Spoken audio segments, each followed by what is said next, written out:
Hi, John. How are you? I'm good. I'm good. How are you? I'm good. I'm good.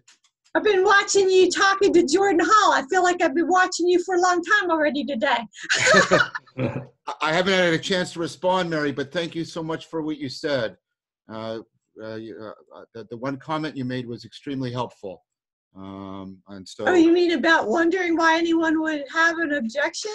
Yeah. So. Are you getting that? No, but I was talking to Paul today. Oh, by the way, we spoke very highly of both of you, especially you, Mary. I was saying, well, I was concerned about the one analogy I drew, and Jordan had sort of stuck back and say, John is trying to do this, but it looks like in general people are responding, with charity. But nevertheless, I'm grateful for you saying what you said. So I wanted to thank you for that. Yeah, well, sticks and stones may break my bones, but analogies never hurt me. That's good. That's good. Oh, all right, cool. Yeah, one of the things I thought we could talk about was to come back on the issue of relevance realization in the ground of being, and Sure. if we can see any sort of personhood in there.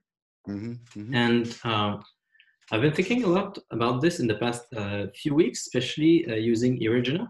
Thank you again, John, by the way, for the book recommendations. Those were very useful. Yeah, and I'm very, very interested in Eriugena's thought, as you know. JP, I commented on it. I really liked the video you did, sort of trying to integrate Eriugena's ideas with sort of my ideas about the bipolarity between emergence and emanation. I wanted to say right now that that's very, very close to how I was interpreting Eriugena and why I was attracted to him. Mm-hmm. And so I wanted to thank you for that. I thought what you did was very clear. You're already getting other people telling you that video was a very, very clear video, and I thought it was very well done. And Mary, thank you for the link you sent me. I haven't had a chance to look at it yet about the Eriugena talks, but oh yeah, I will definitely do that. Well, that professor thinks that Eriugena should be up there with Thomas Aquinas and Augustine. She's very much into promoting his thinking. I would too. And I mean, Eriugena is going to figure in the After Socrates video because, I mean, what you see is dialectic of being taken up, right? First of all, it's written, the division of nature is written as a dialogue, right? So it's very much Socratic like that. But then the dialectic is, it's sort of the culmination of the Neoplatonic vision. It's not only between people and within thought, but it helps us ultimately conform to the structure of being itself. And so Eriugena is definitely going to be in the After Socrates video series. So, I mean, thank you both, because it's very helpful to me. Yeah, and I also want to right away mention, you made a great point. I think when you talked to Jonathan about Eriugena, especially, that one of the reasons why you were reticent to associate Eriugena with classical theism was that he was later persecuted as a heretic. Yeah, which is usually good evidence that somebody's running afoul of classical theism.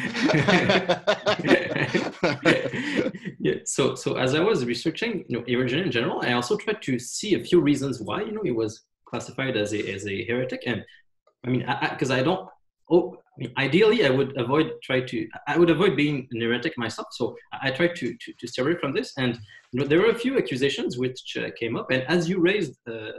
Also with Jonathan, it's not clear exactly why Eriugena was persecuted as a heretic. Yes. Yeah. There's sort of comments all over the place. Yeah. One thing which showed up was the accusation of pantheism. But as I said in one of the videos, I think it's kind of a lazy accusation, because Eriugena never tries to reduce God to anything. So I think that's like when they accused Socrates of atheism and corrupting the youth. Yeah. I think that's sort of a stand-in for some, this is like paganism or something. So I suspect that's not the thing. I do suspect that the accusations had some sincerity in them, because he was thought of so highly before he presented the division of nature. So what I mean is, it's like, again, the evidence is so underdetermined, but it sounds like people were sort of shocked when he produced it, because he had such a people had such a high opinion of him going in. So I don't think they were out to get him initially. I don't think that's plausible either. So there's some aspect of his work that really, really stepped on people's toes, and his fall was precipitous. He was basically, you know, the court philosopher, the court theologian, and then he disappears. It's such an extreme fall. So the professor that I was listening to today said, she made it sound like he was actually condemned many centuries or several centuries later, that it didn't sound to me like she was saying it was during his lifetime. Yeah, I think so as well. After the scholastic. Oh, the official the official declaration of him as heresy comes later. But the idea is that, again, my understanding, and many people, it's like this, right? Is that somehow goes back to something that happened in his lifetime. That was my understanding. Because, like I said, he disappears, and he disappears under a sort of a cloud of suspicion. Sort of my strategy to deal with this safely was to try to then bridge from Eriugena to Saint Maximus the Confessor, because he's a safe figure because he's a saint, and he's also a pre-schism saint, so he's a saint in all traditions. So if I can make it there, it'll be safer at least. That would be fair to Jonathan too, Jonathan Pajot, because Maximus is very much his hero. I'm interested to agree with you when you talk to him. Yeah, well, I really like that conversation. I mean, it got a little heady, and so hopefully we can make some good analogies for people who are watching, so that we don't get too lost in sort of concept space. I liked the discussion about relevance realization and Eriugena and what that might mean. And Jonathan had this very extended notion of personhood, which I found actually I couldn't quite make. I was getting pieces of it, but I didn't quite see how it worked. So, anyways, I think this was also get to one of the reasons why Eriugena was seen as at least suspiciously and ultimately condemned as a heretic is there's a distinction which it sort of emerges in especially the Christian East. There's a recent philosopher named David Brasha who has written about this. It's the distinction between essence and energies, especially in the Eastern Orthodox tradition. And apparently you can trace it all the way back to Saint Paul. In his writings, he is the first one to use the terms of energies only when talking about the actions or the manifestations of higher level beings like God or demons and so on. And it's a distinction which you can see also apparently in Saint Maximus, and this allows him to explain how you can have a vision of personhood with sort of very deep manifestations, and ultimately, one of the ways to see it maybe is in the West.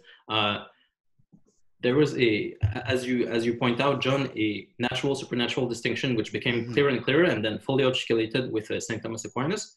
Whereas in the East, instead of having a very clean-cut two-world mythology, it was always more of a continuous cosmos, where the distinction, let's say, between God's essence and his energies is not like at one level you have essence and then at the other level you have energies. The energies sort of always recede. It always depends on where you stand and how you can look at it. So even anytime we can start with something simpler, maybe like when my essence and my energies, like I'm a human and I can, as a human person, as a human hypostasis, I can deploy I can manifest the energies of the human nature.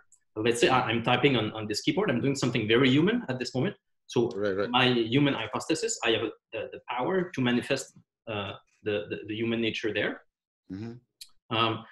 And in this manifestation, I can bring some lower beings into participation there, like my hands, for instance. I can bring my hands into typing on the keyboard, and an important point there is that when my hands participate in my energies, in my typing there, they can participate more or less. Like maybe I have a disease in my hand and they don't fully respond to how I'm typing. But if my hands are fully healthy and they fully participate in my typing, and if they fully participate in my energies, then my hand is also more fully a hand. You know, it's a healthy hand. It does what it's supposed to do, and so on. So you have a notion not only of, you know, I am a human. I'm an institution of the human nature. I can manifest this in doing certain things, and I can bring lower things in such manifestations in my energies. And with this distinction, this allows Saint Maximus to do things, especially having to do with bodies, which Eriugena doesn't, and some things which seem very suspicious from a Christian point of view. So, for instance, Eriugena doesn't think that we had bodies before the fall. Mm-hmm. And also, on the other end of the spectrum, it's not clear in Eriugena's system why the incarnation was important. Why was it important that, let's say, the Logos became a body? And also, he doesn't talk much about how we can participate in this, how we can participate in the body of Christ, whereas it's all over the place if you read about theosis in St. Maximus, that divinization takes place within the body of Christ, or as Mary, you've been talking, you know, lately in your videos, in a community of Logos. It takes place within sort of really a body. So this is, those are all touch points which Eriugena doesn't, sometimes when you read the Periphesian, you can see it here and there, where he mentions the incarnation and the fact that the word became flesh and so on, but it's not clear why it matters, really. It doesn't give the sort of precise arguments which Maximus is able to give. And I think it will come down to this link between how an essence, when it's initiated into a person, into a hypostasis, can then manifest itself at those different levels. Can I ask you a question? Yep. What is the difference between what you're calling energies and what we would call works?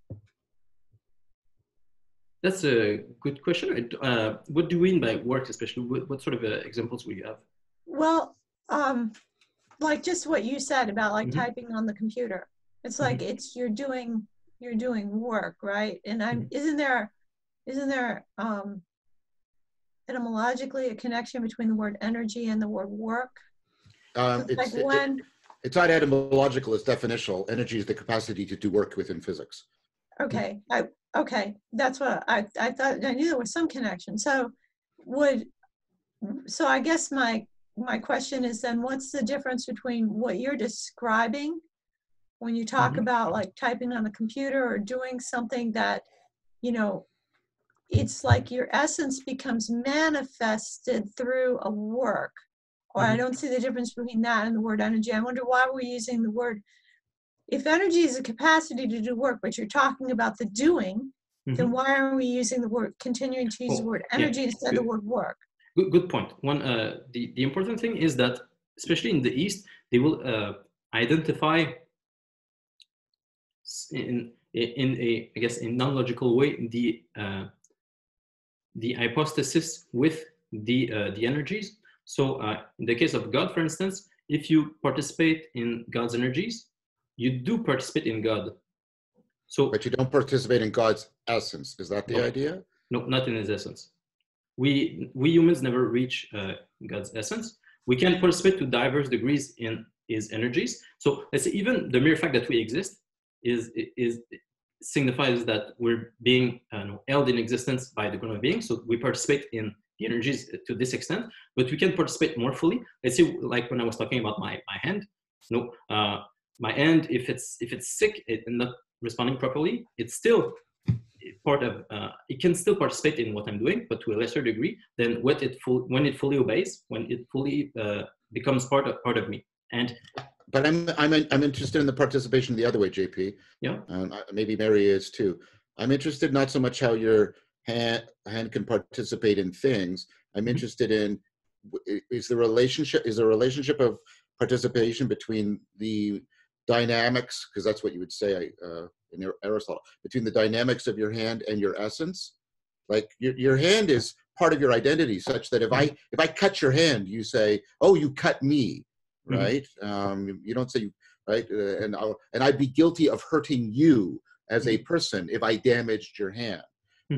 Is that what's being invoked here? That that I mean, they talk about the hand of God in the Bible, so we could even use that as a metaphor, perhaps. I mean, I'm trying to see what this does in terms of our participation in God.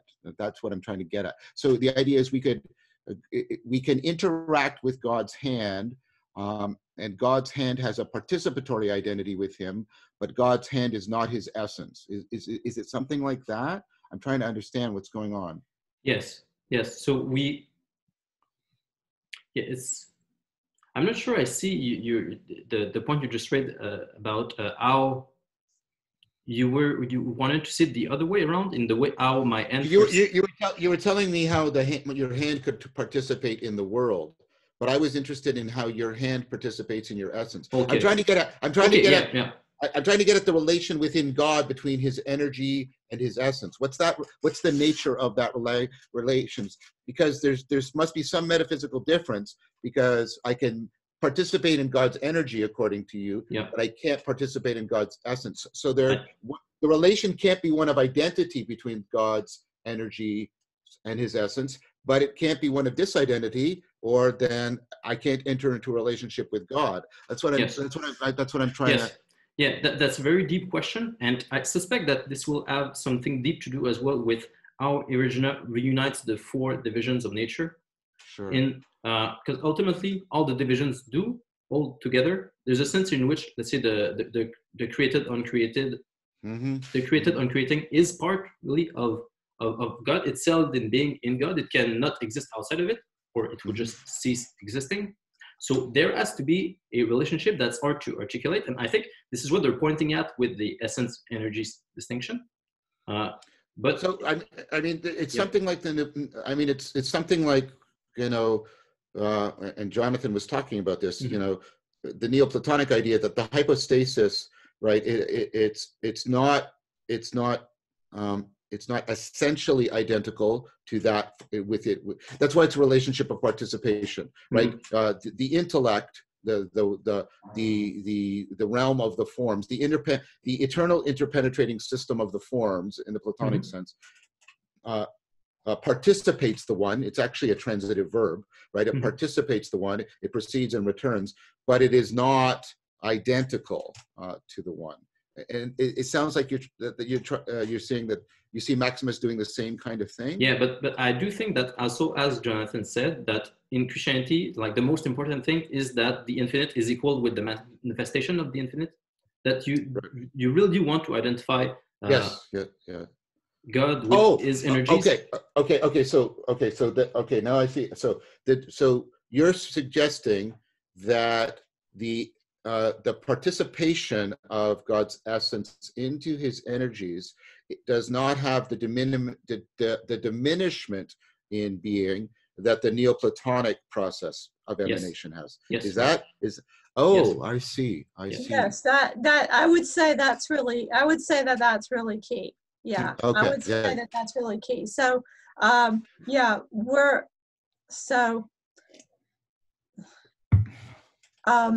and this is where I would think that we make the great distinction between the created and the uncreated. The God, the uncreated, and all of the creation, right? That okay, let me see how I can put this into words. So the things that are contingent, the things that are created, can participate to a greater or lesser extent in God's energies by cooperation, okay? Yes. And this would especially be true of the intelligent creation, which can choose to cooperate, right? And then, but it's not as though God is sending forth beings that are less and less and less him down. I'm kind of losing the way to express it.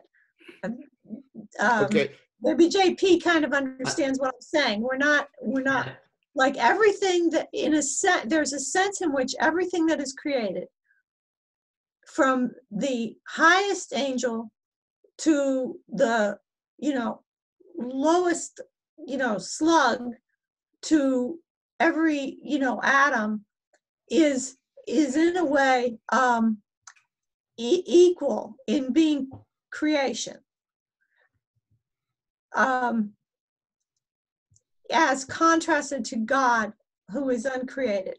Okay, so let me give you an example. This is something I thought of years ago, but it's just an illustration. So many years ago, I don't know if it was National Geographic, Scientific American, or what magazine it was, but they would have a page in there, and what they would be doing is showing you something at great magnification. Yes. Right, and then you would try to guess what the thing was, and you could never guess, really, because it would be so different from the thing that you saw if you looked at the thing. Okay, so one time they had an image that it looked like the surface of the moon, with all these craters and everything. It looked just that, like there were cliffs that you could fall over and all of that. And then, you tried to guess what it was. Well, it turned out that it was the surface of an egg. Okay, which seems so smooth to you when you hold it in your hand, right? Even though it might have slight texture, it doesn't look anything like it. It's got craters and cliffs on it. And I remember thinking, when I saw that, down here in the realm of creation, or down here on earth, we see so many differences, we like, even between human beings, and we're always looking at, who's at the top of the hierarchy and who's in the middle and who's at the bottom, and we see all these differences. But maybe, I remember having this thought, maybe from God's perspective, we're all equal, because I gotta turn off my email. Second, I forgot to close that window. So anyway, so does that make sense as an illustration of what I'm trying to say? That the difference, there's just this absolute difference between the uncreated, between God, the ground of being, and all of creation. That there's a way in which all of creation is actually just that has the same status. It's not a diminishment, even though I think there's definitely a diminishment just having to do with the fall. That's one thing. Well, let's try to stay away from the fall for just a minute and just talk about it in terms of the creation for a minute, because we can always come back and talk about the fall, So sorry, Mary, I want to make sure you're done. Yeah, I'm done. So I'm trying to get this. I think I'm getting a glimmer, but I'm not. It's not clear, because I'm trying to. And I mean, this was a point that Jonathan was also. He was trying to, emphasize that there's kind of that Christianity sees goodness throughout, whereas Neoplatonism sees a diminishment as things emanate. Right. Okay, and so. So there's that. Now, one of the things that, of course, for me, a deep so in Neoplatonism, you have the procession, you move from singularity, which is not the same thing as a single. It's kind of like the singularity of the Big Bang, right? It's that kind of, right? It's all intelligibility back to its ultimate unity, etc. Right? And then it proceeds out. But everything is also simultaneously returning, which right? But the big difference, I think, in Eriugena for me, and why I'm so interested in, and give me a second, guys, and I'll try and connect these 2 points together. So I don't mean to trespass on your patience, right? For Plotinus, for example, there's the diminishment all the way down, right? And there's a sense in which the emergence isn't really, the return isn't emergence. in the sense I would talk about. It doesn't control. It's a return. Think of the language, right? So, for example, if I go down in Plotinus, I get at the bottom, which is pure, right? Pure lack of form, pure matter, and for Plotinus, that's pure evil, right? But what I see in Eriugena is no, that's for him, right? That's the way you're explaining it too. I think you agree with it. That's the inexhaustible, right? And that's from which an emergence is just as, if you'll allow me this word, and I don't mean to trespass on your guys' space, but the emergence upward is just as sacred as the emanation down, right? Because the emergence upward expresses the inexhaustible in a sense, and then the emanation down expresses the ultimate unity and integrity of intelligibility. And both of those are worthy of sacredness. Is that? Yes. And another way, go on. Yeah, and that's why I wanted to mention the fall, just because when we... Well, before we go into the fall, let me just say that instead of the up coming down and going back, there's another language we could use. We could use origin and telos, right? Well, telos is really the origin. Right. So we could talk about beginning and end, alpha and omega. Yeah, I mean, I think, yeah, I'm interested. Yeah, I mean, well, I think they should, I think the vertical ontological and the horizontal historical actually should be sort of triangulated, because in Eriugena, they're supposed to be triangulated into something that transcends both of them, in my understanding. So I think using both is good, but I think they pick out different aspects. I don't know if this is important, that point right now. I guess what I'm interested in is what Mary said first, and I also want to hold off before we get to the fall, if that's okay. So I'm trying to understand, Mary, because I can see, I was trying to capture the smoothness of the egg as one way in which it's sacred, because the smoothness points towards that the oneness of the intelligibility.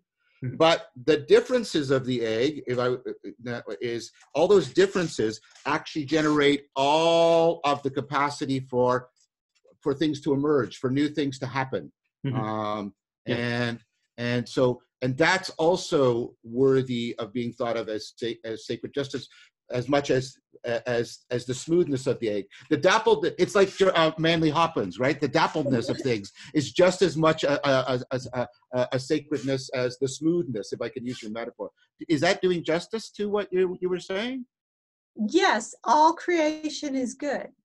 Yes, but there, I'm trying to get that there's two different. I'm struggling with the language here. Go ahead, JP. I'm talking too much. Go ahead. But I definitely agree with the two. The fact that there is emanation from God, from the ground of intelligibility, and emergence from the ground of being, and the two meet, the inexhaustible and the ground of. When they don't meet, they completely interpenetrate. Yeah, right. They completely interpenetrate. Yeah, and at every place where they meet, then things exist, then creation exists.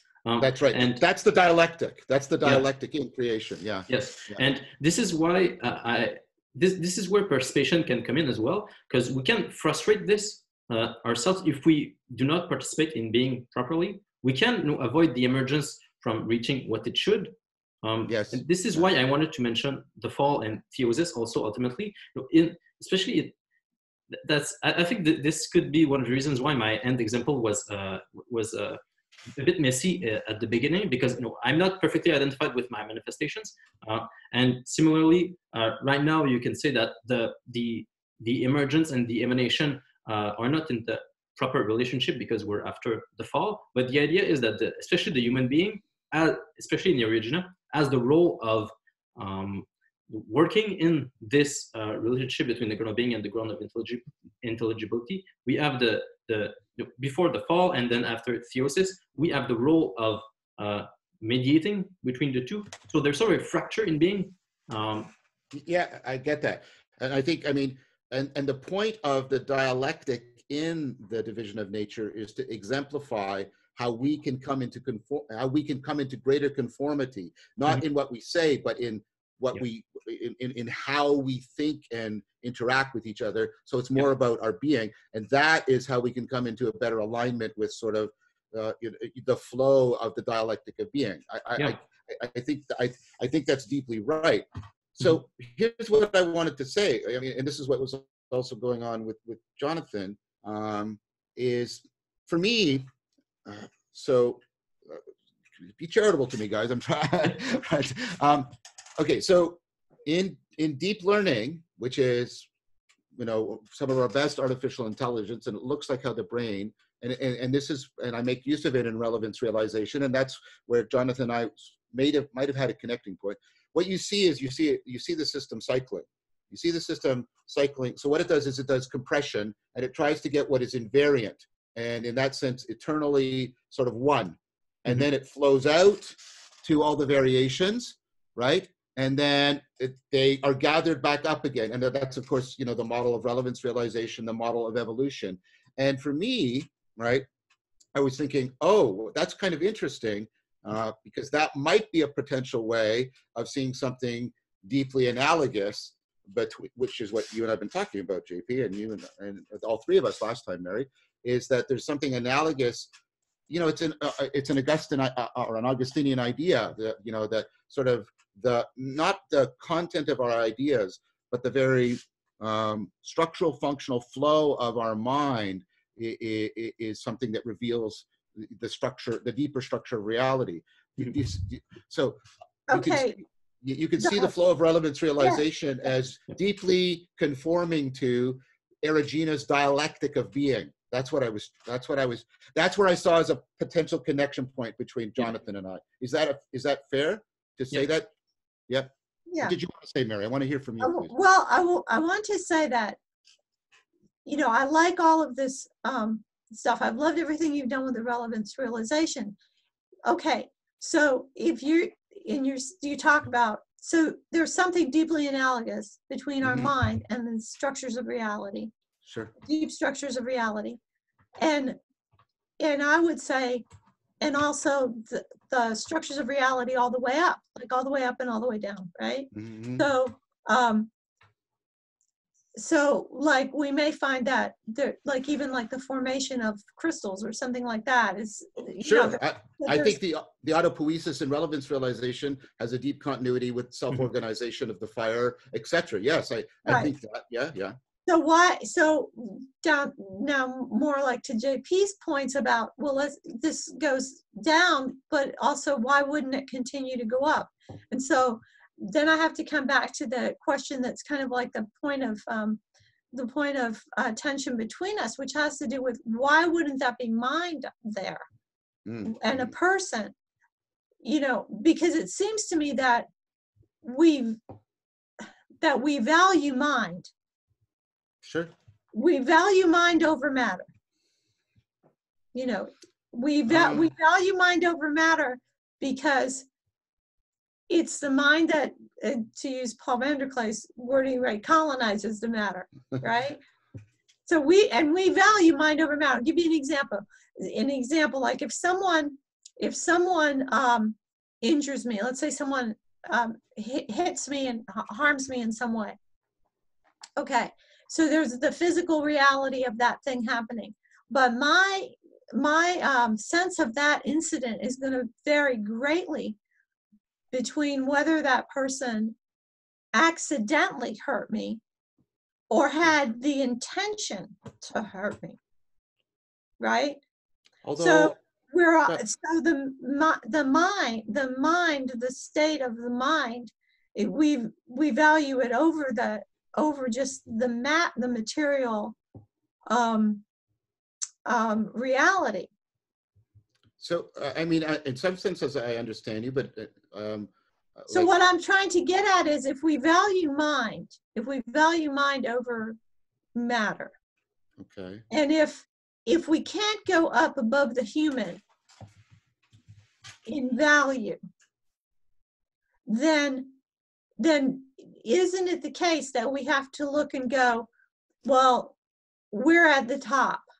You know, the humans are at the top because we're the ones with the minds, and we're the only ones with the minds, and therefore we're at the top. So, okay, now I see what you mean. Okay, so the idea is moral valuation. I mean, because there's other ways that there's, because there's other circumstances where we give priority to the physical over the mental. Like if I'm causing you hunger, that's considered a greater crime than I'm just sort of insulting you and giving you a painful mental state, right? But I want to put that aside because I was misunderstanding. I think the way I'm understanding you is saying the thing that we think is most inherently valuable in all of creation are people. Is that a fair way of putting it? Well, or let's say persons. Yeah, persons. Okay. Right. And so if when you talk about things coming down, like it sounds like it's something above us, but how can it be above us if it's not a person? In what way is it above? Well, I mean, it's above us in terms of, well, I want to go slowly here because there's many ways in which that could be answered. So I'll say one and then maybe give it, I mean, it's above us in that it's everything else is asymmetrically dependent on it, right? So that means that if realness is actually is another thing that we intrinsically value, which I think we do, then something being more real in that sense, in that more of reality is dependent on it, would make it more valuable than me, even though it's not necessarily a person. That's what I wanted to say. I wanted to say, but we value, I think there's things we do find intrinsically valuable other than persons. I think we find things being real, the realness of things is inherently valuable to us too. I mean, I think that's a great Platonic insight, that no matter what fulfills our desires, we have the meta desire that it's real. What fulfills our desires? Realness is we value realness for its own sake, right? Mm-hmm. And so when you say that other things are dependent on this one or this being or whatever, I'm not sure what language you're using for it. When you say dependent for continued existence, dependent for the origin of existence, or no, yeah. So I mean, it's a ground, as JP said. Let's stay in Eriugena and not just pure Neoplatonism. It is simultaneously the ground of being and the ground of the intelligibility of being. Yeah. Okay. So it's the sort. Everything is dependent. Everything I say is going to be over speaking here, but everything is dependent for it in terms of it being every being is dependent on it insofar as it's a being, and every way in which a being is intelligible is also dependent on it. Mm-hmm. So how does it, so then it must know intelligibility? Plotinus, for example, argues that that's a mistake, because the ground of intelligibility can't be an act of knowing, because the act of knowing depends on the principle of intelligibility. For example, knowing is about a relationship between a subject and an object, but the ground of intelligibility is what ultimately unites and makes possible the relationship between subjects and objects. So it can't itself be divided between subject and object. Mm-hmm. So it can't therefore be an act of knowing. The ground of intelligibility can't be an act of knowing any more than the ground of being can be a particular being. Yeah, I think that's why in the East they put it in the energies rather than in the essence itself. And I think we can go back to, Jonathan said this even about just humans. No, it's not, let's say, the fact that I am the instantiation of a human nature and you're the instantiation of a human nature that makes us conscious individually. It's the fact that we interact between two different human hypostases. It's in our manifestations that there is consciousness, that there is what we typically talk of as personhood. And I think it will be the same thing in the case of if we talk about the ground of being. It's in the East, they can remain apophatic about what happens in the ground of being itself, in its essence. And there's a sense that I mean, I want to keep talking to you guys because it's great, but I don't want to dismiss that. I think there's a sense in which we should ultimately all recognize that there's an aspect of this before which we should have a kind of referential silence. I don't want to dismiss that aside. Let's keep talking, of course, because I think we're doing something useful here. But I just wanted to put that in because I think that's important to say. Yeah, I agree. I think that's a very wise thing to do, and that's why all that they will really need for classical theism, at least in the East, is that we can use the modern term of relevance realization in the manifestations of the ground of being, and we can remain apathetic about what happens within itself, let's say, the relationship between the ground of intelligibility and the ground of being, and what happens between the relationship of them, in themselves. I don't know. We won't reach this point anyways. So then it becomes more of a question of how is it that the ground of being manifests itself? Does it do it in a way that looks like relevance realization, that in a way that we would associate with personhood, or would it rather be something like emptiness, like the Buddhist claim, for instance? Yeah, so I'd be happy with that. And so the way in which I could talk about that might upset you guys is I would say, well, of course, a non-theist would say that often we will enter into personal relationships, and perhaps entering into a personal relationship is a valuable way of disclosing certain aspects of the one, or the ground of being, the ground of intelligibility. I'm going to use the word one, but I'm going to be using it in Eriugena's sense, not just in Plotinus's sense, because we need a term of reference here for what it is I'm talking about. And so I think the more important issue then might be what you want to say. I think there's a move you can make, and maybe I'll make it on your behalf, and you'll say, aha, but John, we were talking earlier about how the manifestations have a kind of, they participate the one in some way. So there's something, if the personal relationship participates the one, then there's something being disclosed about what the one is, even though it's not part of the essence of the one. Is that the kind of move you're trying to make? Is that? Yes. Yeah, okay, and that's then very good. The only remaining move that we may or may not make, and it's very obscure, it's sort of in like a medieval dispute in the East in like the 14th century, but the move is that the same sort of manifestations, which let's say we see between us and the one, could well hold within the one between let's say the ground of being and the ground of intelligibility. This is a door that could be open as well, that there could be a deep continuity between the manifestations we observe, between humans and the ground of, between humans and the one, and also within the one himself.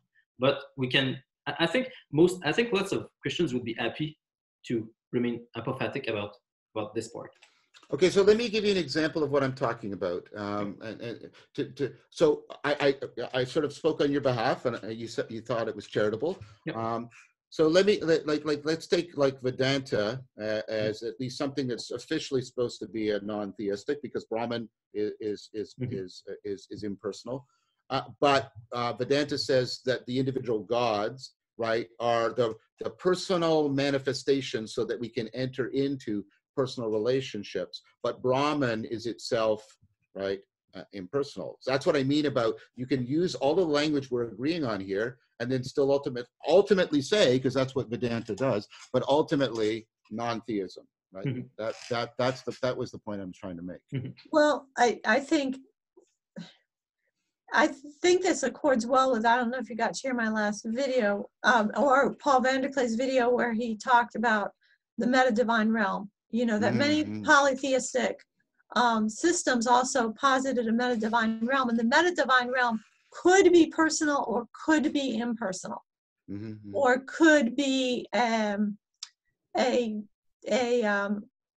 fight or a battle or a contest between good and evil. The fates. Right? Yeah, the fates are a pretty example. Yeah.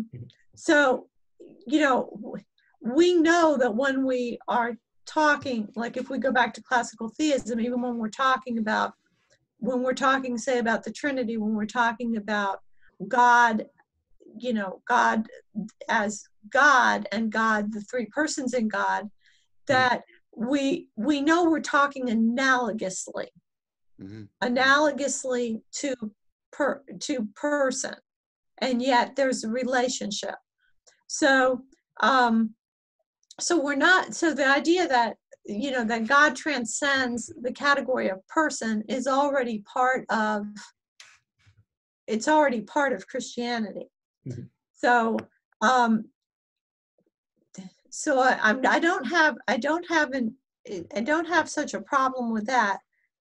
You know, I think there's tremendous, how can I say it? There's a lot of utility, definitely, in a personal God in many, many ways. I mean, psychologically for humans, there certainly is. Plus, if there is a real revelation, you know, which we believe there is, that there is a revelation that God gave us to enter into this personal relationship with him. So, so we're not, you know, we can grant many things, but at the end of the day, we're sticking with a God who is personal.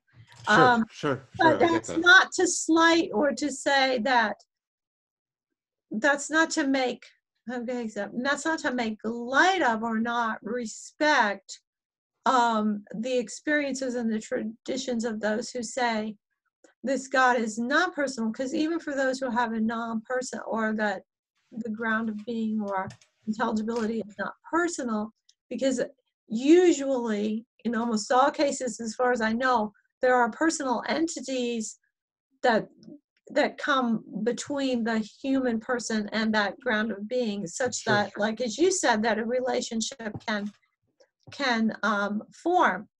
And so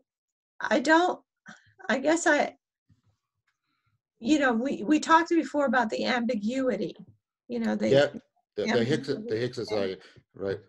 Taking that as seriously as possible, or as, you know, as factually as possible. You know, when we talk about how the structures of reality go all the way down and through, I think this applies even to our like to how we relate to persons, in the sense that when we're in doubt as to whether there's a person there, when we have an ambiguous situation in life, we go for the person. For example, I use this example in one of my videos. You know, if someone is going to knock down a building and they're in doubt as to whether there's a person there, they don't knock the building down. You know, or trying to think, I'd use it. Oh, a hunter out in the woods, if he sees a movement behind a tree and he's not sure if it's a deer or a person, he doesn't just shoot, because it doesn't matter if it's a person. So like we opt for, when we have an ambiguous situation in life, we opt for person. Okay, I think that's very good, Mary. And so I want to respond to that in depth. And maybe it will actually be a response that closes some distance. First of all, I just want to bring out that there was two parts to my argument. There was the ambiguity, right? And then there's also that there's no logical decidability for similarity. There's no algorithm that can say this is objectively more, X is objectively more similar than Y, because, well, if you remember the argument, any two objects are actually indefinitely similar to each other, or indefinitely dissimilar to each other logically. So there's no algorithmic, there's no logical, there's no way to give a deductive evidence or proof or decision procedure for similarity. So I just want to point out that it's both of those. So that means that actually puts a lot of weight on the pragmatic aspect of your argument. Do you see what I'm trying to say? You can't sort of say, wow, here's the rule, and if you follow it, that will show that this is the correct analogy, which is not what you're doing. I just want to make it really clear though where we're playing, right? Okay, so the issue about the pragmatism is, again, so pragmatism is ultimately how things are relevant to us, and you know, I'm sort of on record as saying I don't think there's anything that's ultimately always has priority and relevance. And so I do think we do make those kind of decisions, again, when we have moral concern. But when we have epistemic concerns, we sometimes go the opposite way. we say, for example, we made tremendous progress in disease when we stopped personalizing diseases and realized that they were created by these impersonal forces, bacteria, etc., things like that. When we stopped thinking of them as demonic possession, etc., we made tremendous progress, and we alleviated a lot of suffering. And so you can say, well, in that situation, you know, it was actually going impersonal actually had great moral benefit too. And so the right thing to do there was to actually do what we did, which was to go impersonal, and thereby we were able to alleviate so much more suffering than when we treated the unknown thing as if it was a person. So again, see what I'm not trying to one up you, Mary. I'm just trying to say no, it's good. I appreciate it. Yeah. I'm trying to say, you know, I think there's context in which you're right. There's context in which we say there might be a person there, and that's what I should do. But there's other contexts in which it turns out, you know, sort of taking the risk that it's an impersonal thing has actually had huge moral benefit for us. That's why I tried to give that example. Okay, well, what about in the arena of gratitude and Thanksgiving? Okay, this is another one of your good arguments. I hope you take that I'm responding to you with some good arguments as indication that I think you're giving good arguments. And I hope that's understood. I want everybody who's hearing me to hear that. So I thought a lot about that because, and you mentioned, I think very correctly, that, you know, the expression of gratitude is part of my daily practice, for example.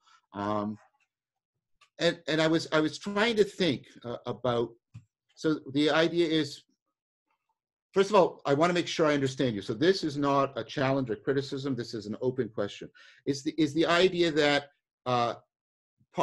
part of the phenomenology that needs personhood is that people experience deep gratitude, and it's not to another human person, and it's not to a collective, a bunch of you, but there's a sense of gratitude. It's real, and there needs to be what word do I want to use?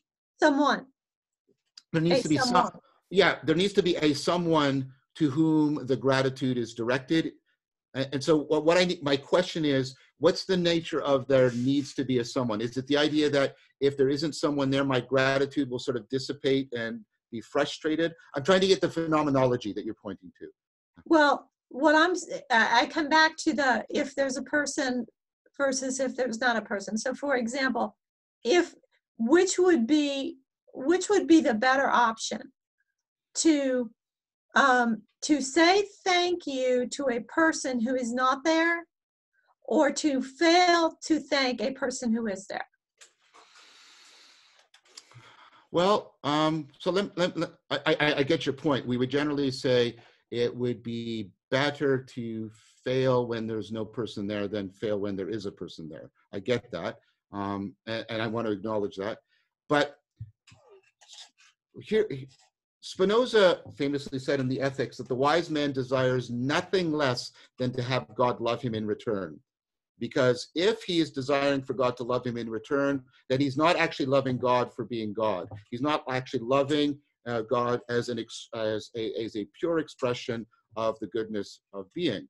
And so, well, what are you loving? Or are you not loving a who? No, Spinoza's God is much more. I think you could make a really strong case that because it's God or nature, right? For what Spinoza means, the things that we have separated in terms of God and creator and God and nature are actually ultimately just one thing, God or nature. And that is what he means by God. And so he's not loving a who. He thinks he's arguing that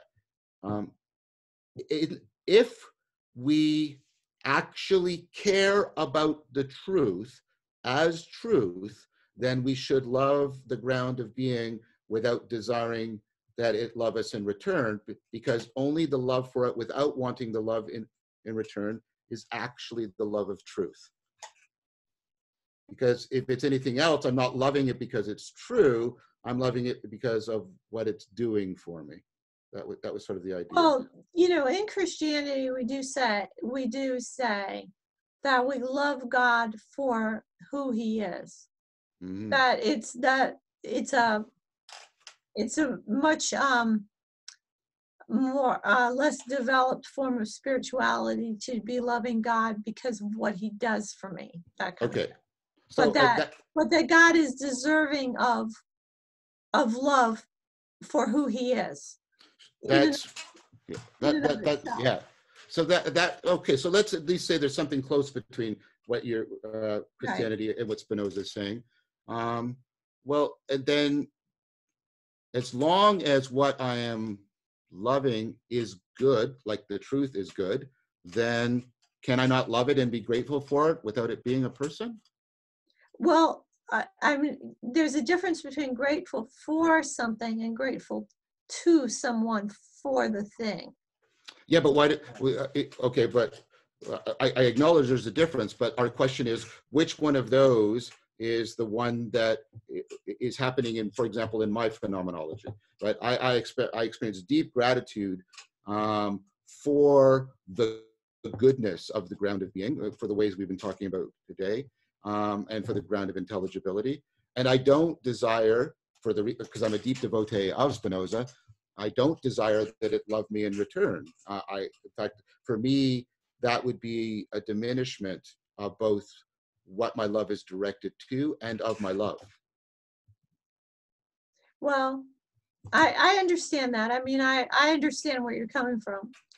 Well, thank you for saying that. But okay, so where do these things you're grateful for come from then? I mean, we get into questions about, basically cosmological arguments about that. So the part of the reason for the ground of being is also the origin of being in Christian thought. So, Yeah. and one of the reasons we say that there has to be, and this is apart from any other distinctions about God, like Trinity or anything like that, is that there was a willful decision to bring things other than God into being. That makes sense what I'm saying? That there was just God, and now there's other things other than God that have a real existence, that really have an existence. Not that they're not held in existence by God, but that they're given by God a certain kind of freedom to be actual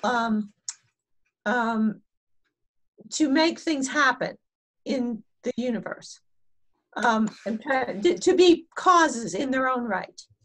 Right. Secondary causes, but that the first cause is a decision. So it seems to me in your ontology you're lacking an explanation for, as was it Leibniz who said, why there is something instead of nothing? Okay, well, there's two questions here, and one is sort of how did it all get started question. I'd like to put that aside because I think that's just going to get us into arguments about, a scientific origin story and a non-scientific origin story that I don't know if we could make much progress on that.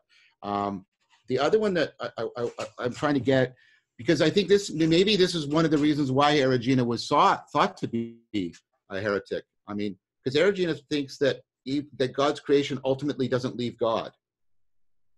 That God's creation is ultimately an expression of and a way and continuous with God's self-knowledge. And that sounds to me also like what you guys were saying earlier about the manifestations of God are still God. And so I'm not quite seeing what you want me to give up, because I'm not sure. I'm not sure I'm not sure that you gave it up earlier. Anyway, I mean. Well, I guess that it's when. Go ahead, Eriugena.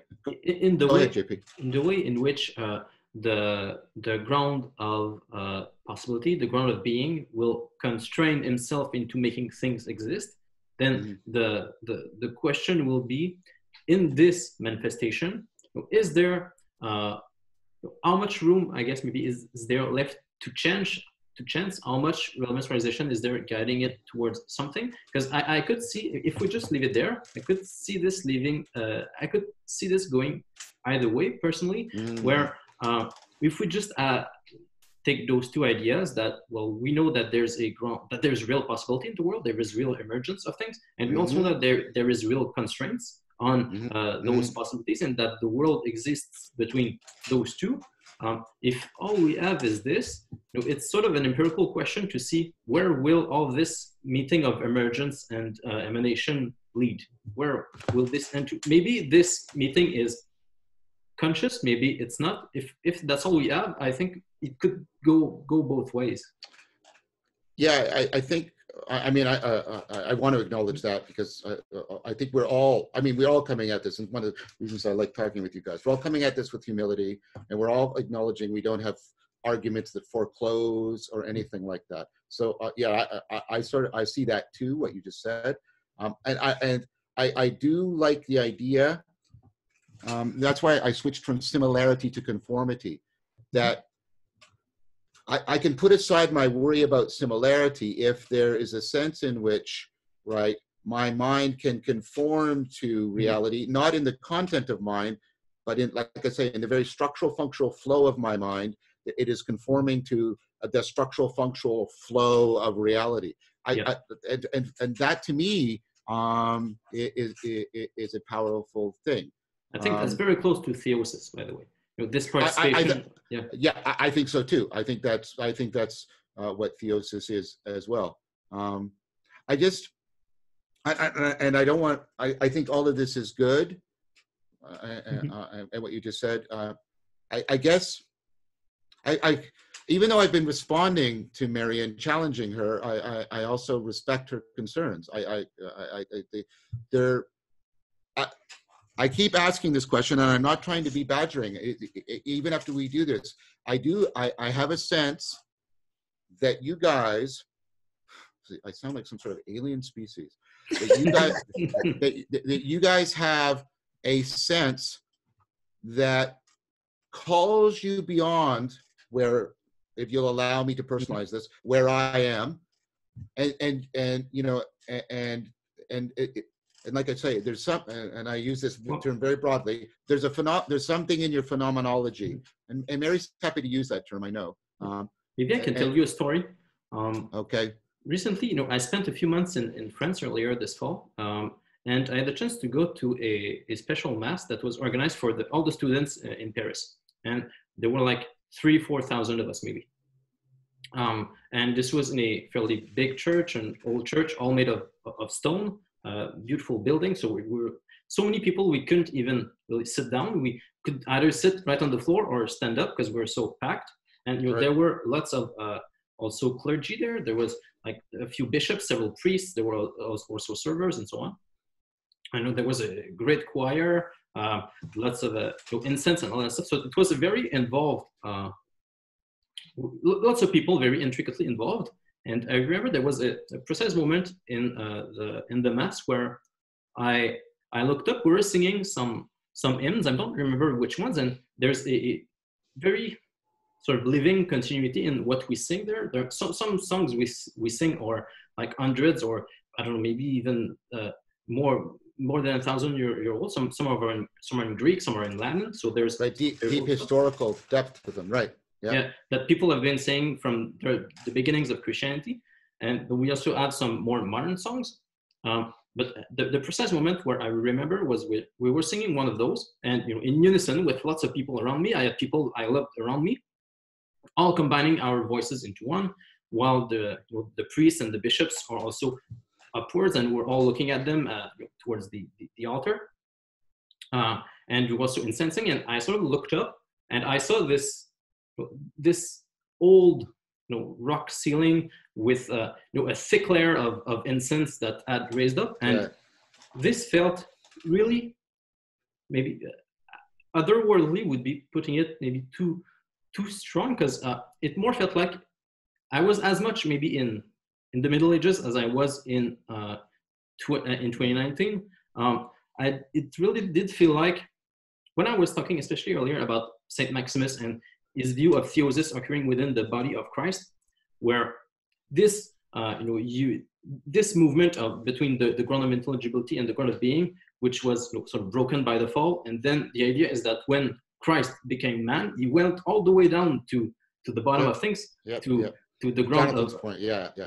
And then when he raised everything back up in a way that is deeply continuous between heaven and earth, between the ground of being and the ground of possibility, because he's both the Son of Man, having emerged from the earth, and also the Son of God, having come all the way from emanated down. heaven. Yes, yep. Yeah, I get that. Yeah, that's very powerful. Yep.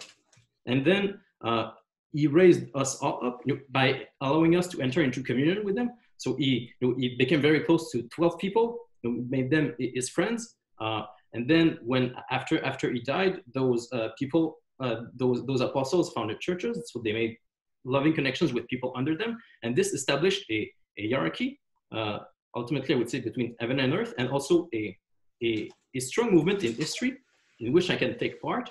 And by entering into this, I get a strong sense of theosis, where I participate in something that is much larger than me, that is not just about me, and that makes me automatically want to love more everyone around me.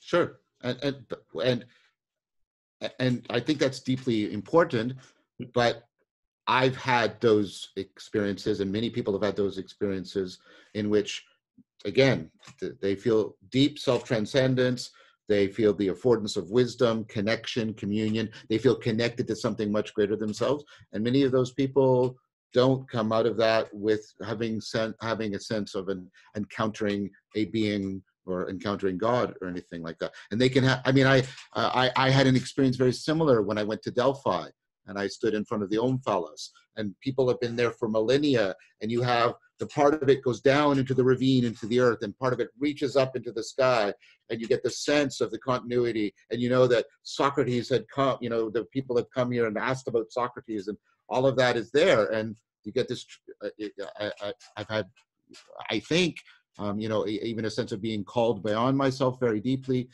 connected to the emanation and the emergence. This is why I talk about this stuff, because I've had these experiences. So again,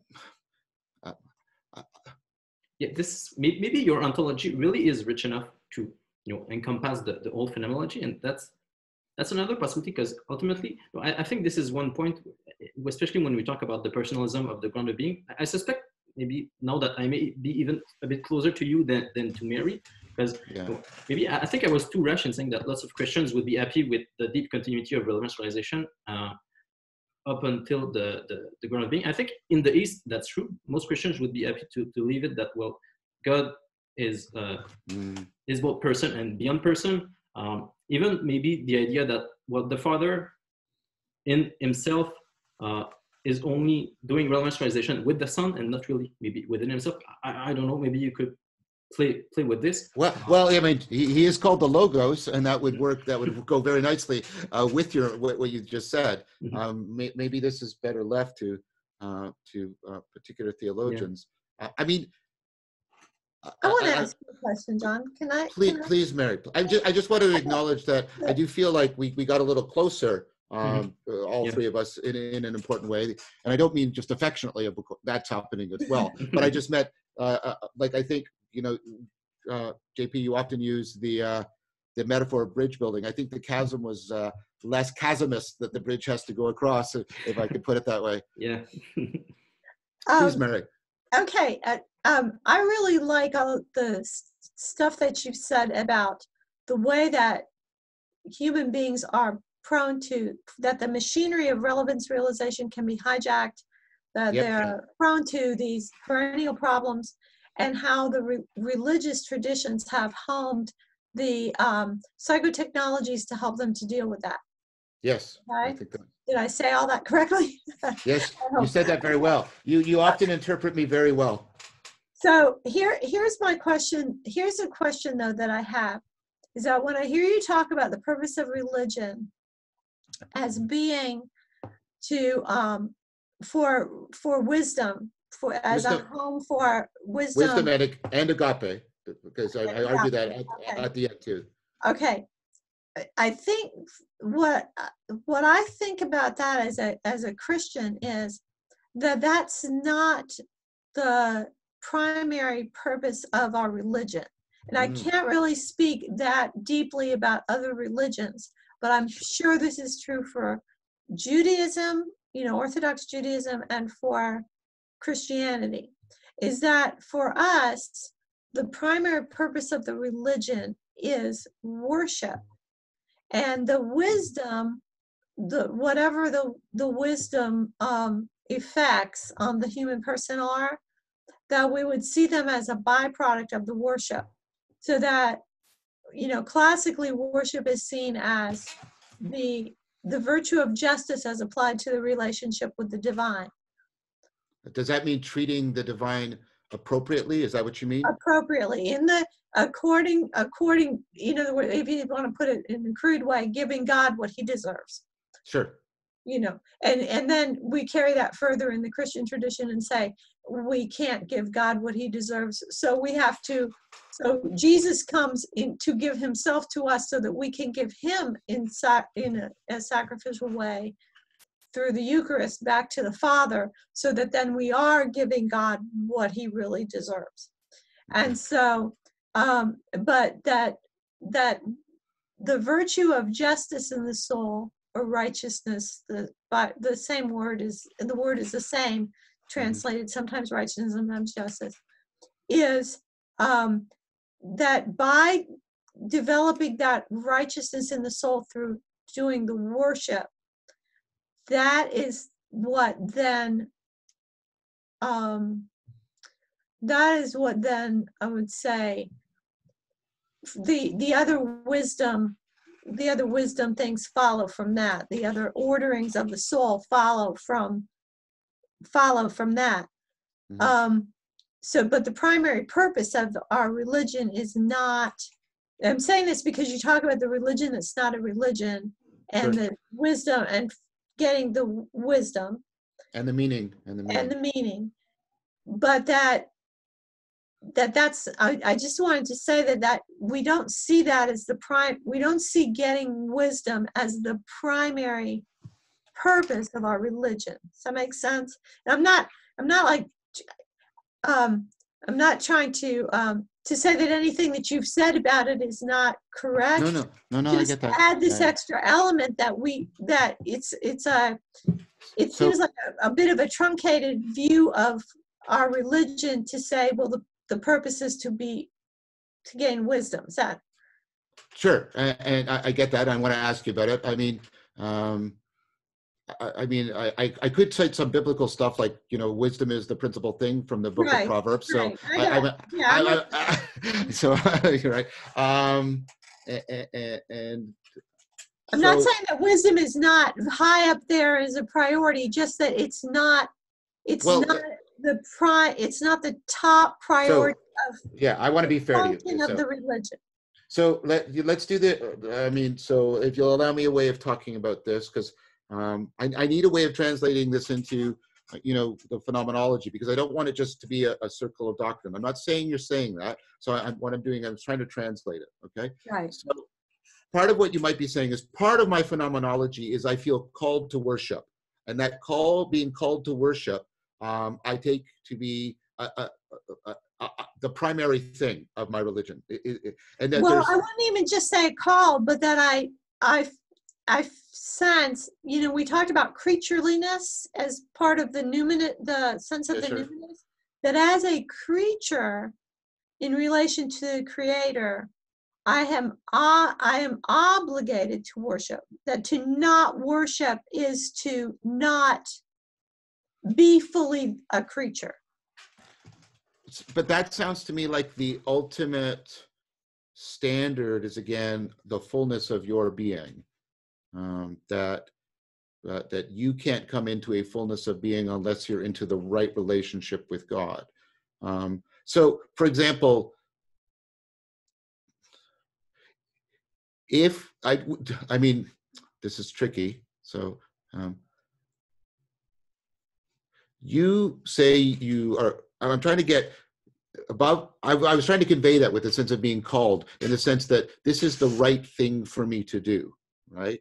That it's appropriate and right that I should treat what's ultimate. I mean, maybe Paul Tillich's language, that I should only, I have to treat the ultimate with ultimate concern, and anything less than ultimate concern is not treating it as ultimate. I'm trying to use language that I can sort of make work that's not specific to Christian doctrines. So is it something like that? Because I get that. So you've heard me talk about the difficulty with idolatry is we treat something that's not ultimate as if it's ultimate, and then that radically disconnects us from reality. And that's a fundamental loss of meaning. Because remember, I don't mean meaning as semantic meaning. I mean connectedness to what's most real. And so it sounds to me like what you're saying, I'm sorry, is that, well, what worship means is I want to realize the most relevant connection to what's ultimate. And part of that means that I should always be treating it as if it's ultimate. Is that right? Well, yes, I should be treating God as ultimate. I should be treating him in that way. But so, I mean, other religions do that. I mean, right? So, and other, I mean, so for example, Buddhism, Buddha said, everything that I do is for the ultimate concern of nirvana, right? Everything is in the service of this, and it's not in the service of him, right? It's that only in the relationship to nirvana will human beings achieve enlightenment, which is the Buddhist way of trying to say the best possible life they could achieve. And to use your order of causation, right? The wisdom is ultimately in the service of enlightenment. Wisdom is ultimately in the service of realizing nirvana. So that seems to me structurally the case in something at least deeply structurally analogous in other religions. Is that? I'm not familiar enough with other religions. I'm sorry. I don't mean to put. No, and that's fine. No problem. I have many holes in my education. Well, but, we all do. But I just want to say that if you ask, what is Christianity?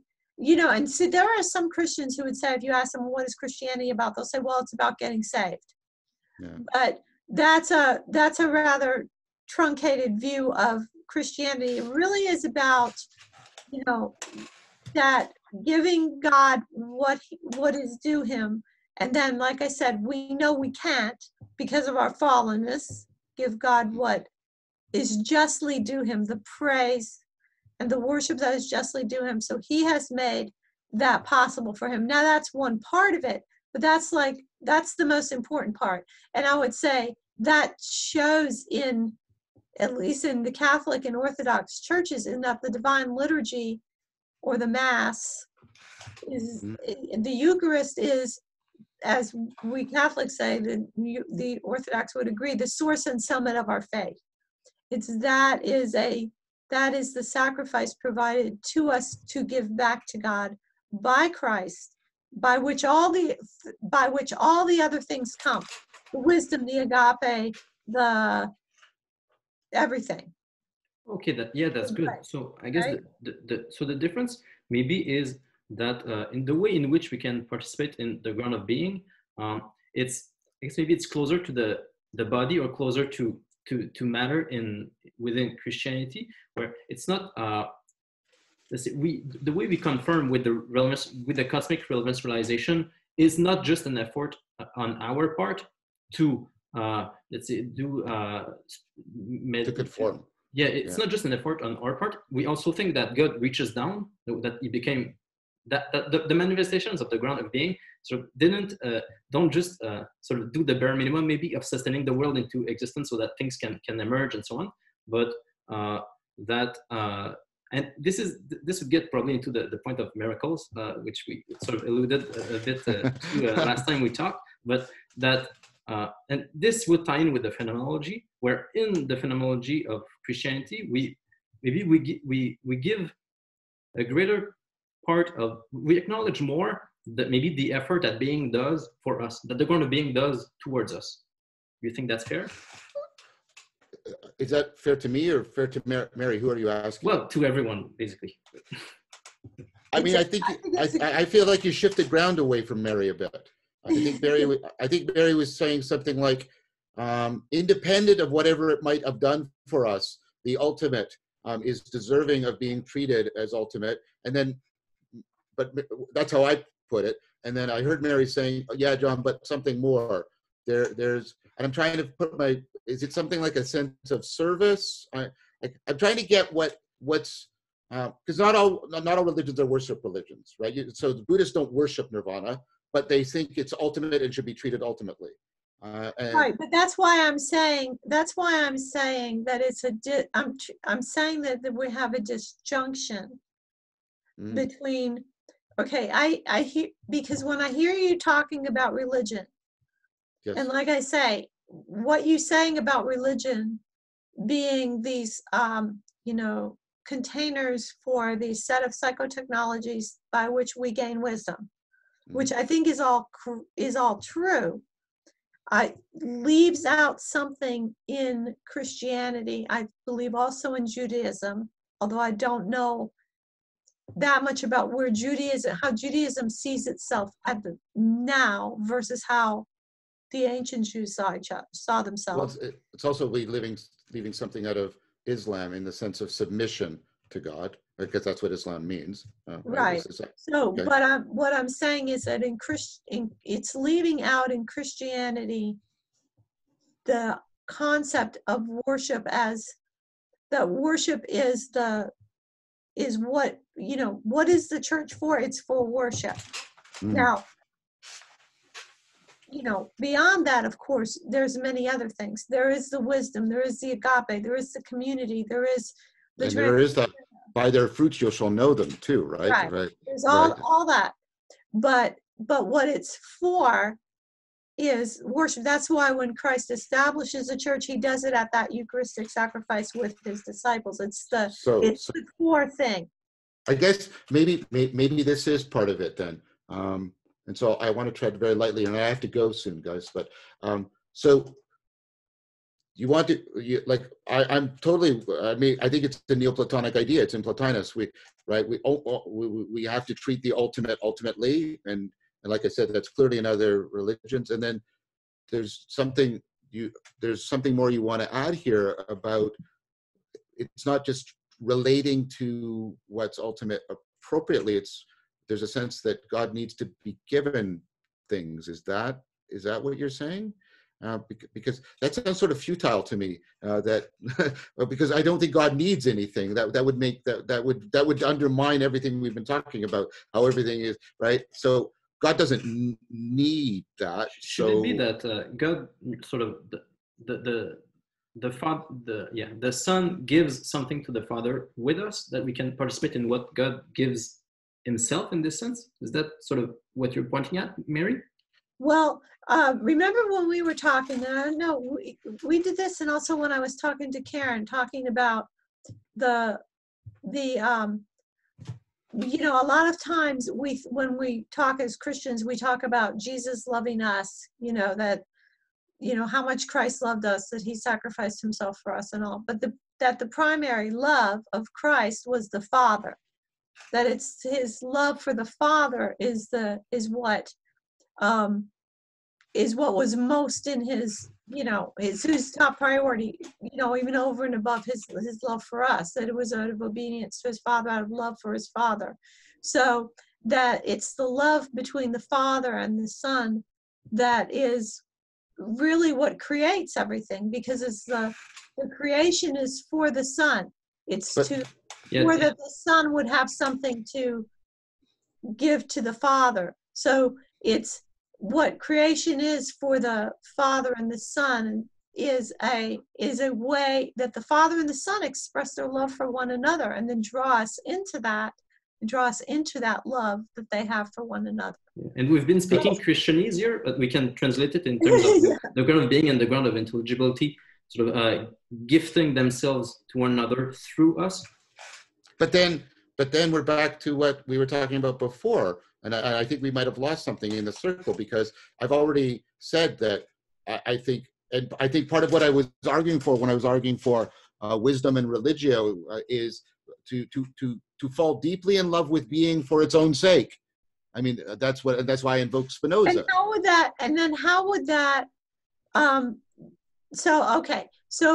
would say as a Christian, so let's see if we can do the translation back and forth. So I would say as a Christian that to fall in love with God is then to want to give to God the praise that God deserves.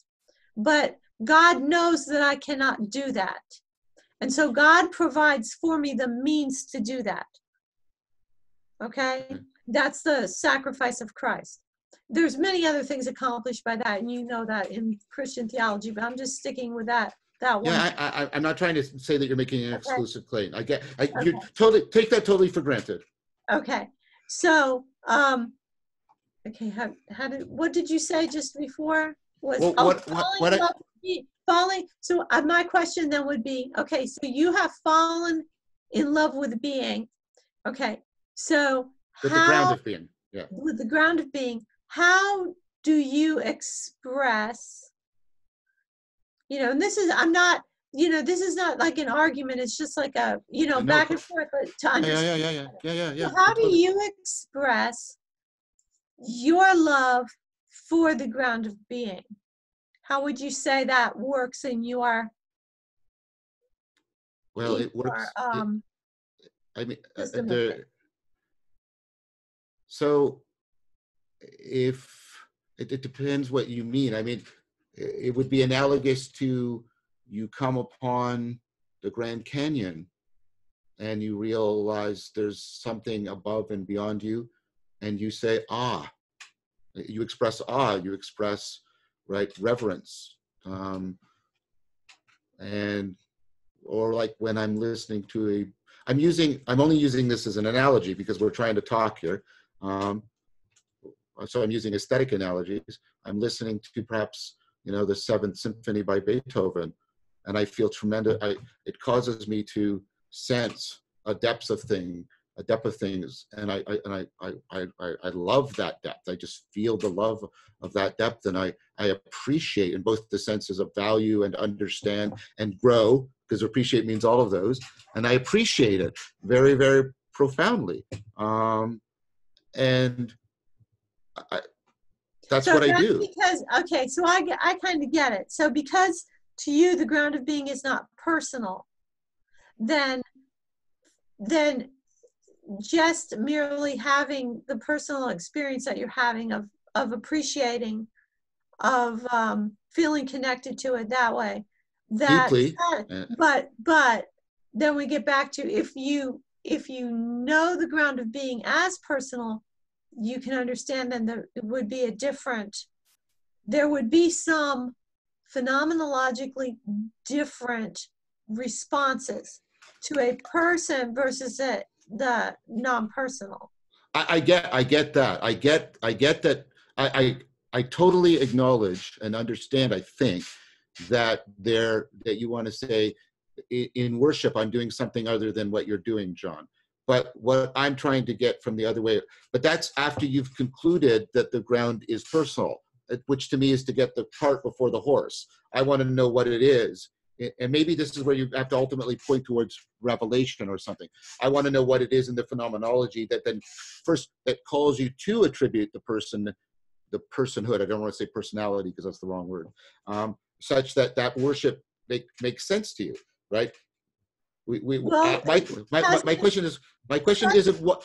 Sorry, I just want to finish my point, Mary. Just in a sentence, right? My question isn't what follows from you treating it as a person. My question was, what leads you to treat it as a person? Okay, so I would say presence. Presence. You get it. So you get a sense of a presence of a person. Yes. And then I don't. Okay.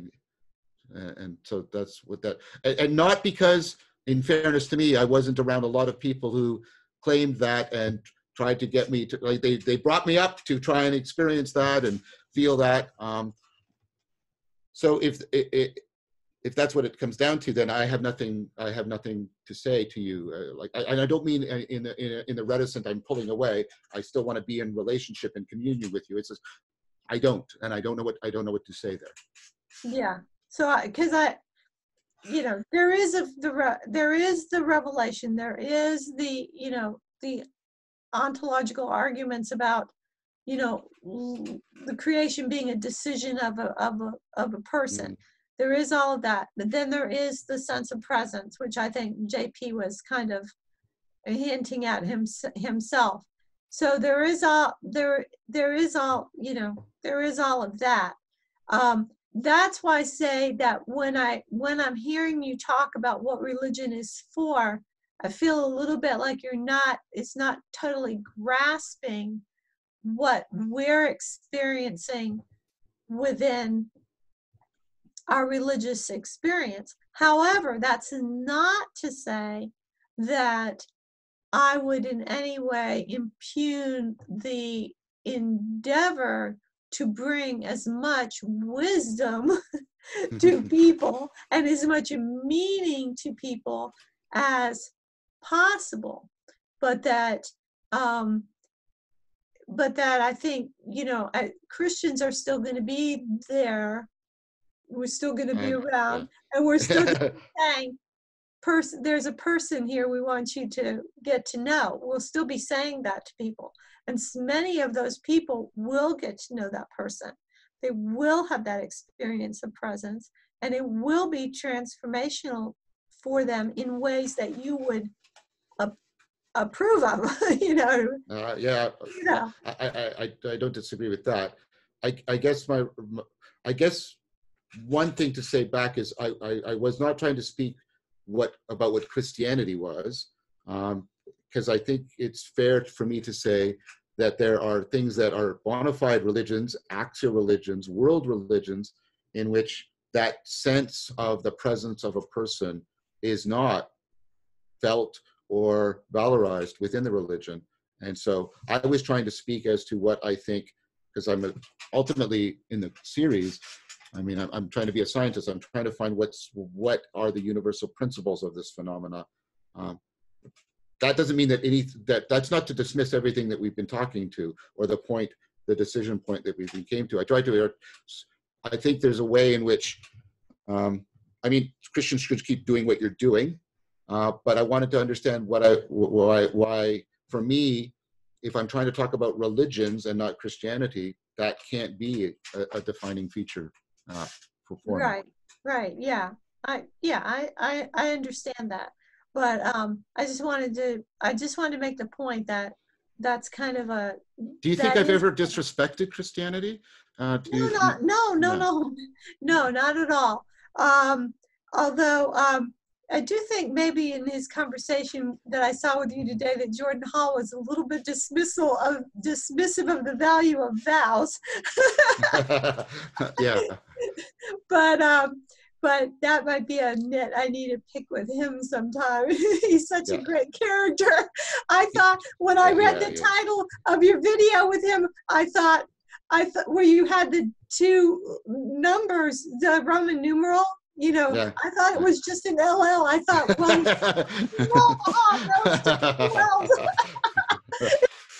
I realized, oh no, it's a Roman numeral. I thought he's making his name smaller and smaller all the time. He's such a great character. And I was listening to the conversation. I was outside and I was listening, and when you were saying to him how much you liked what he did, and you were both laughing, I was just laughing right along with you. He is becoming a really an important friend for me, and an important colleague. Yeah, I think he's a valuable partner in the project that you're attempting. And I'd like to ask some more questions when we talk again about how you see certain practicalities in a societal way, how you would deal with certain practicalities of your project. And other people have been asking me that. I've done a whole bunch of interviews around the sort of societal aspects, and some of that will be available, and maybe you get a chance to listen to some of it. I don't want to be presumptuous, and then we could circle back around to it, because I'm very happy to talk with you two again. I should go, guys. I sort of was supposed to stop at 8:45, but I didn't want to stop because I felt that, like, Mary and I were triangulating to sort of a really crucial. And so I will acknowledge, I guess maybe formally and explicitly here, that that is the piece of the phenomenology that, at least with reference to Christianity, or maybe the Abrahamic religions is fair, that is not part of my experience, and not for lack of people trying to give it to me either. So I don't know what that means, but yes, now I see what it is, I think,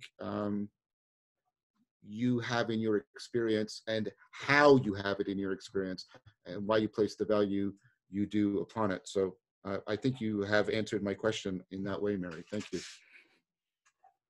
Well, thank you, John. It was great. Yeah, thanks, JP. Yeah, thanks to you both. It's always a pleasure. Okay, guys. I was wondering if this time, in addition to it being on your channels, both of you, you could send me it, and I could also upload it to my channel. Yeah, I can send it to the both of you, probably sometime tomorrow morning. That'd be fantastic. I'm at a conference, speaking at a conference tomorrow, so that'll be fine for me. So okay.